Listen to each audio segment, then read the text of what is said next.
શ્રદ્ધાનું ફળ અને ઈશ્વરનો સંકેત। એક સમય એક નાનકડા ગામમાં એક ખૂબ જ ભોળો અને ભક્ત માણસ રહેતો હતો। તેને ભગવાન પર અતૂટ વિશ્વાસ હતો। એકવાર ગામમાં મુશળધાર વરસાદ પડ્યો અને આખા ગામમાં પૂર જેવી સ્થિતિ સર્જાઈ। ગામના લોકો પોતાનો જીવ બચાવવા માટે સુરક્ષિત સ્થળોએ ભાગવા લાગ્યા। ગામના લોકોએ પેલા ભક્તને પણ સાથે આવવા વિનંતી કરી, પણ ભક્તે હસીને જવાબ આપ્યો, તમે જાઓ, મને કંઈ નહીં થાય, મારો રામ મને બચાવવા જરૂર આવશે। પહેલો પ્રયાસ, પાણી વધવા લાગ્યું અને તે ઘરના છાપરે ચડી ગયો। એક માણસ હોડી લઈને ત્યાંથી પસાર થયો અને તેને બેસી જવા કહ્યું, પરંતુ ભક્તે ફરી એ જ કહ્યું, મારો રામ મને બચાવશે। પછી બીજો ઘટનાક્રમ ચાલુ થયો। પાણી હજુ વધ્યું, તે મંદિરના શિખર પર ચડી ગયો। હેલિકોપ્ટરથી બચાવની ટુકડીએ નીચે દોરડું ફેંક્યું અને બૂમ પાડી, પકડી લો, નહીં તો ડૂબી જશો। પણ ભક્તે જીદ ન છોડી, મારો રામ આવશે। છેવટે પાણીના પ્રવાહમાં તે ભક્ત ડૂબી ગયો અને તેનો જીવ ગયો। મૃત્યુ પછી જ્યારે તે સ્વર્ગમાં ભગવાન સામે પહોંચ્યો ત્યારે તેણે ગુસ્સામાં પૂછ્યું, હે પ્રભુ, મેં આખી જિંદગી તમારી ભક્તિ કરી, તો તમે મને બચાવવા કેમ ના આવ્યા? ભગવાન મંદ હાસ્ય સાથે બોલ્યા, હે વત્સ,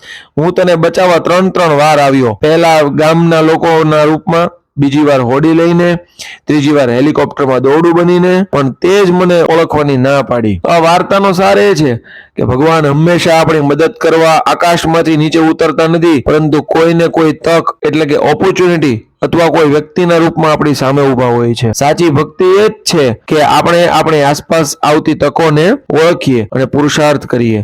માત્ર બેસી રહેવાથી નહીં, પણ કર્મ કરવાથી જ ઈશ્વર પ્રસન્ન થાય છે।